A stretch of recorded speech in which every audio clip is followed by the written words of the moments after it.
आदरणीय बंधुओं, माताओं व मेरी प्यारी बहनों, राधे राधे।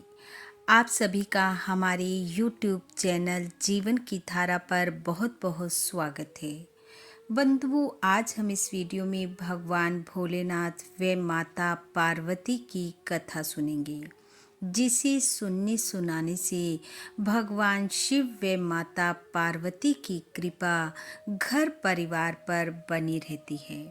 कथा सुनने के बाद यदि आप हमारे चैनल पर नए हैं तो कृपया हमारे चैनल को सब्सक्राइब करें, बेल आइकन को प्रेस करें ताकि हमारी वीडियो की नोटिफिकेशन सबसे पहले आप तक पहुंचे।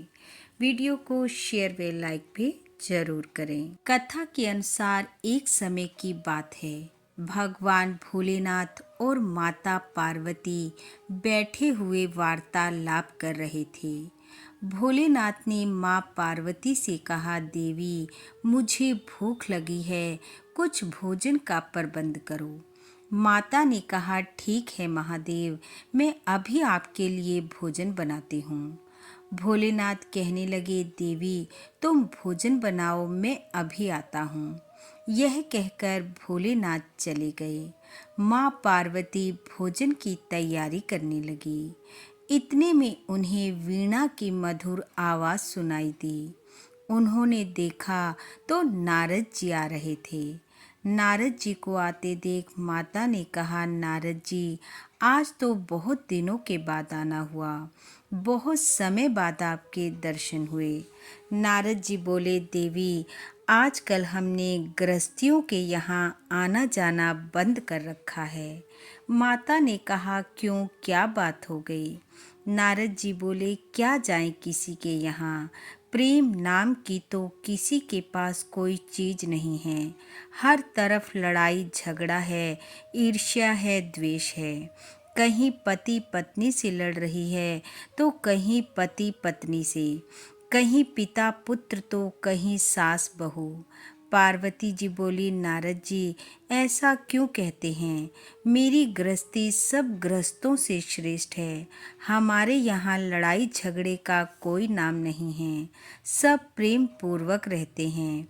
यहाँ तक कि आपने सुना है कि मोर और सांप का आपस में कितना वैर होता है, लेकिन मेरे आंगन में भोलेनाथ के गले का श्रृंगार नाग और मेरे पुत्र कार्तिकेय की सवारी मोर आपसी वैर को भुलाकर प्रेम पूर्वक रहते हैं।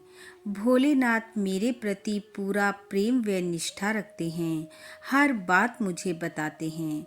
भोलेनाथ मुझे अति प्रेम करते हैं।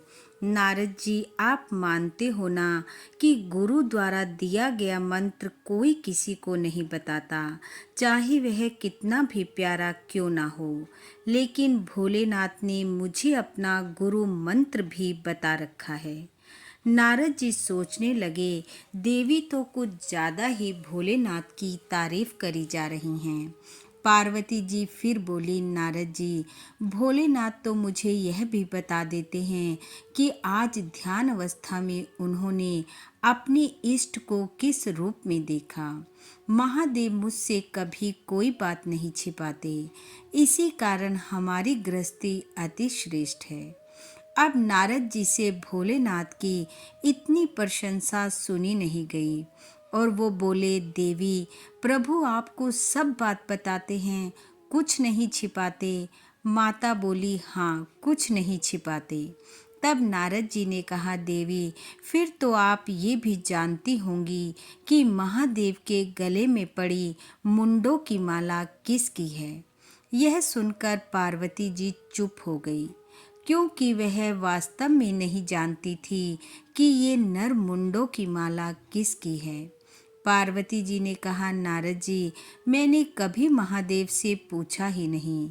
नारद जी बोले, देवी, जब महादेव हर बात आपको बिना पूछे बता देते हैं तो ये बात क्यों नहीं बताई। अब नारद जी देवी पार्वती के मन में एक चिंगारी लगाकर नारायण नारायण कहते हुए निकल गए।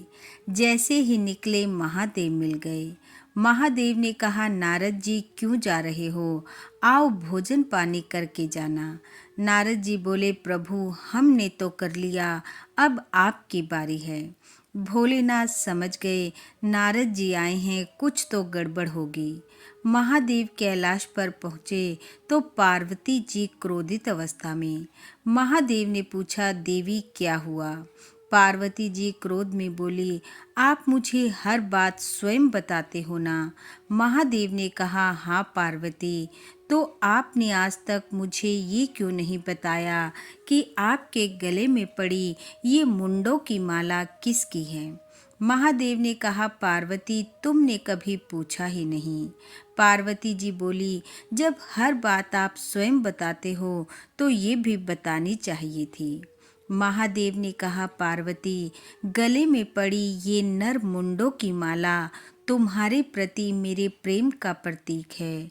तुम जन्मों जन्मों तक मुझे पाने के लिए अपने शरीर का त्याग करती रही और मैं हर बार तुम्हारे शीश को अपने हृदय के करीब रखने के लिए माला में धारण करता रहा।